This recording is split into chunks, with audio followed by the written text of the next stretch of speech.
you. Thank you, Debbie. Massive round of applause for Debbie Hicks. Okay, we have a living legend that's going to speak next, and I know you probably heard him speak before, but this man has been right about almost everything that's been happening to us, and has been predicting everything basically for the last 30 years. Go, David! Villainized and defamed in the media. This guy is not a conspiracy theorist, he's a psychic. David Icke! Woo!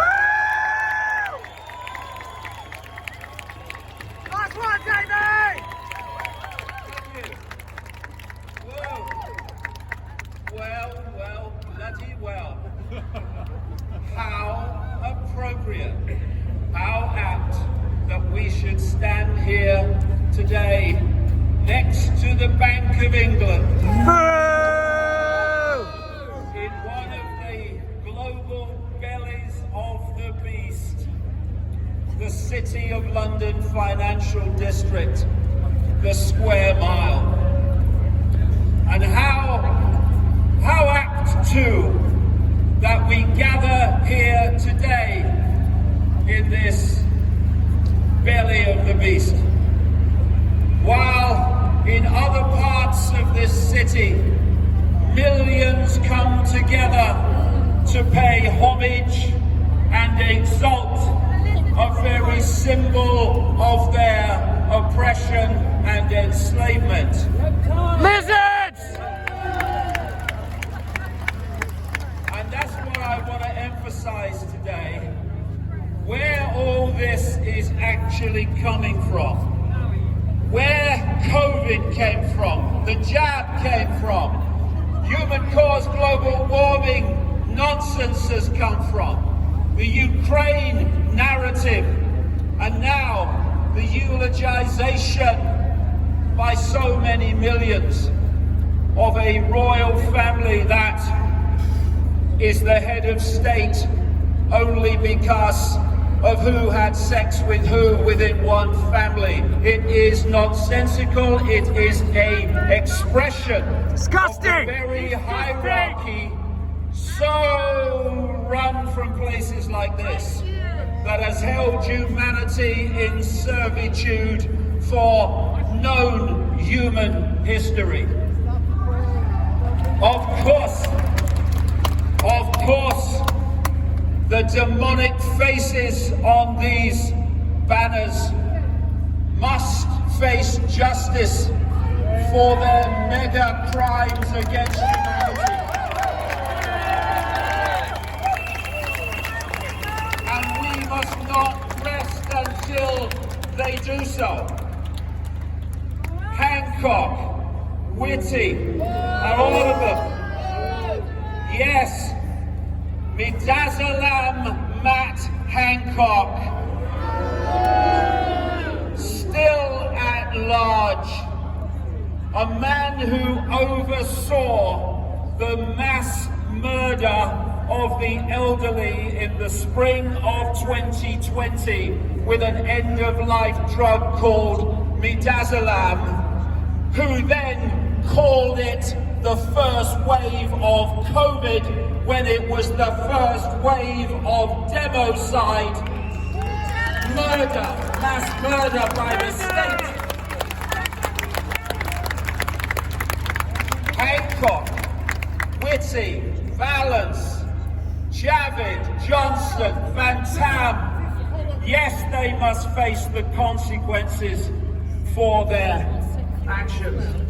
But it goes much bigger than them. They are not the architects of mass murder and mass control. They are the gophers, the agents, the accomplices of something much greater that hides in the shadows in places like this, the Square Mile, run by secret societies of pure, bloody evil.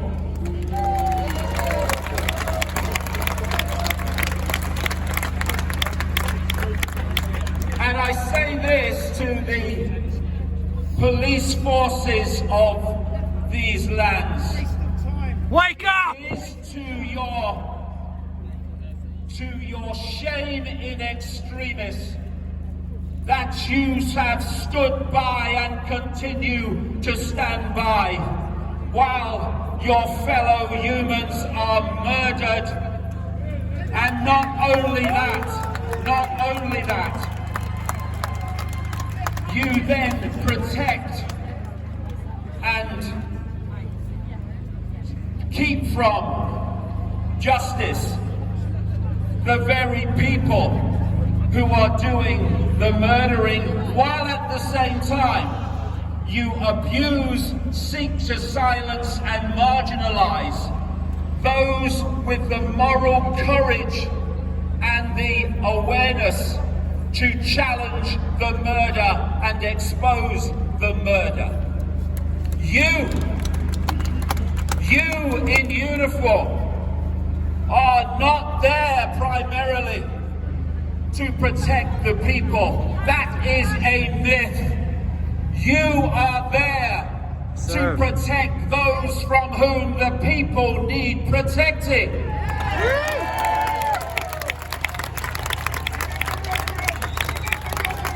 Where is your moral courage? Where is your self-respect? Where is your awareness of what you do? But we can talk about the oil rags of this tyranny.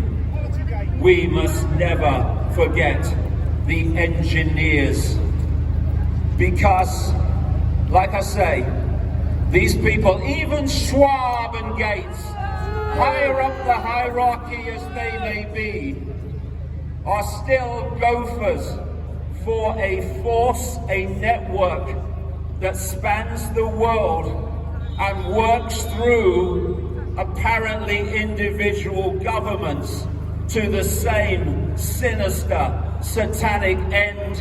And places like this is where they operate from. The plan is this, which is why we must, yes, focus on the gophers and the oil rags for their part in this, but we must not lose sight of where it's coming from, because the plan is to create the unfolding catastrophe for humanity that's happening all over the world. And this winter we've seen nothing yet with the energy prices, where people on fixed incomes and no incomes will have to choose between food and warmth.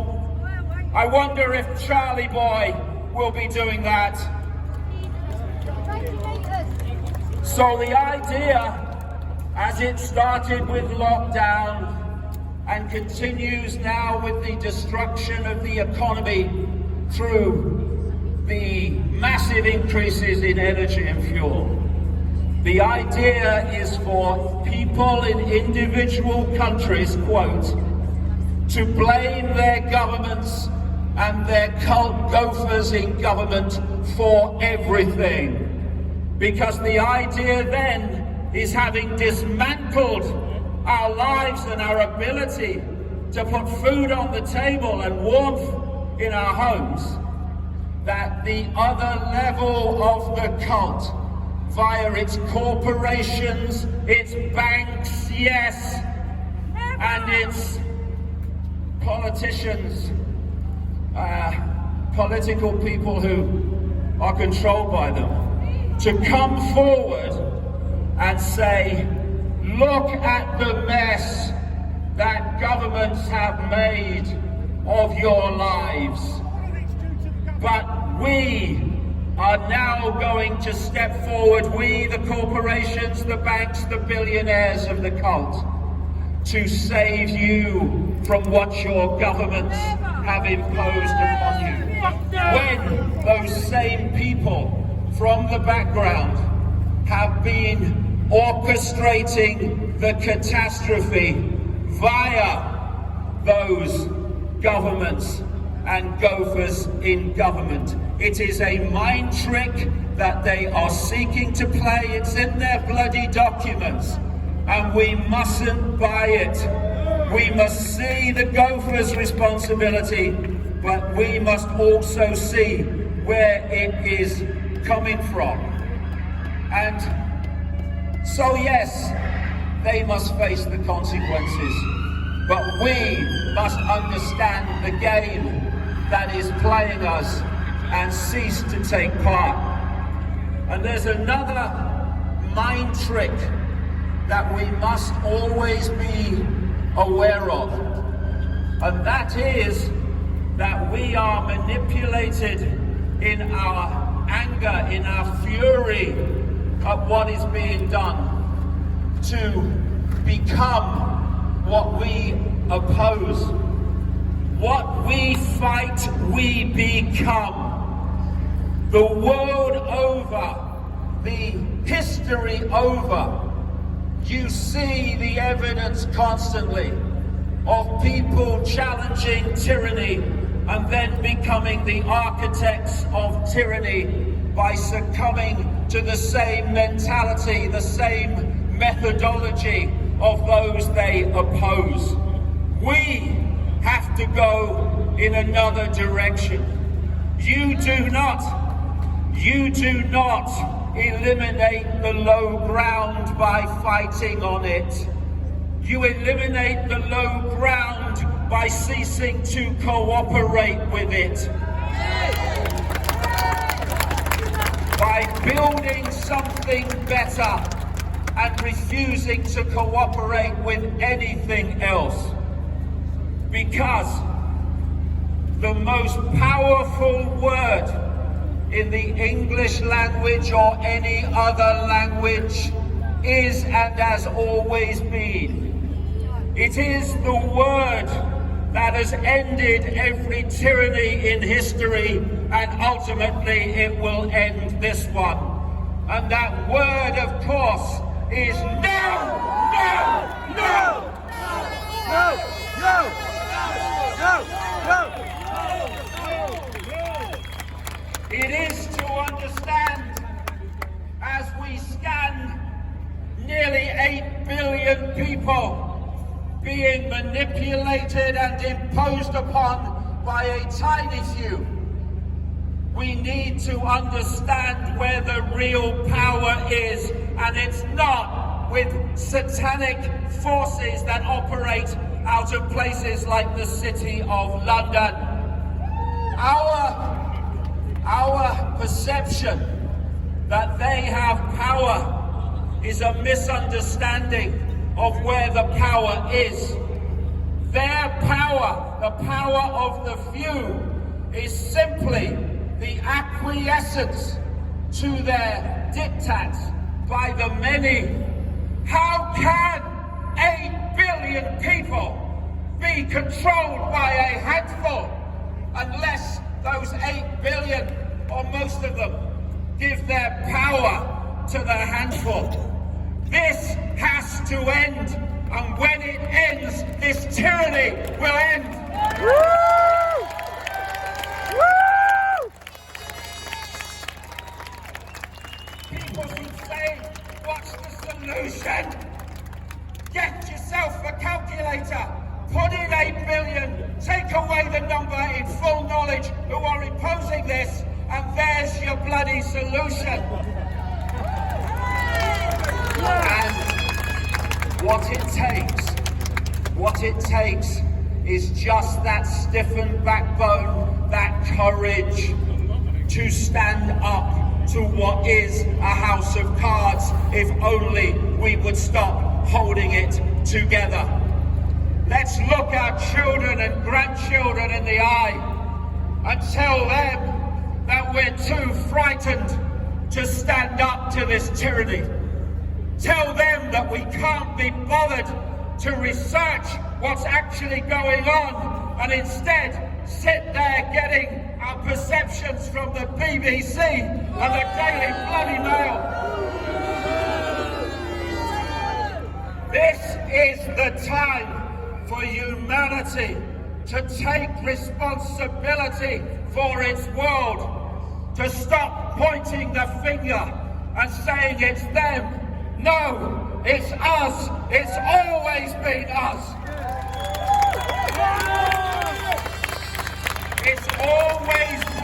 has, throughout known human history, who have handed out power to the few, which is why throughout human history, the few have always controlled the many. Enough! No more! The mantra of the people, as others gather in their millions to worship their oppression, let the mantra of the awake people, those that can see and their number is growing all the time, be no, no, no. We will no longer acquiesce and cooperate with our own enslavement, because when we stop doing so, we cannot be enslaved. This is the time to change human history by changing the public population response that has created human history. 8 billion, wake up!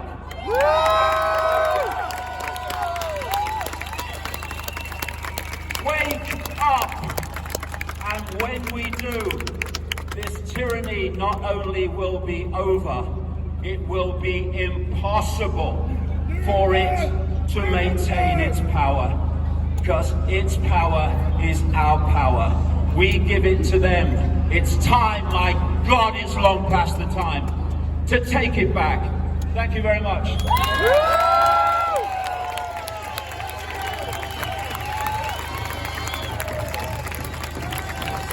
I never, ever get bored of listening to David Icke speak. That man is amazing. Now, the next speaker we have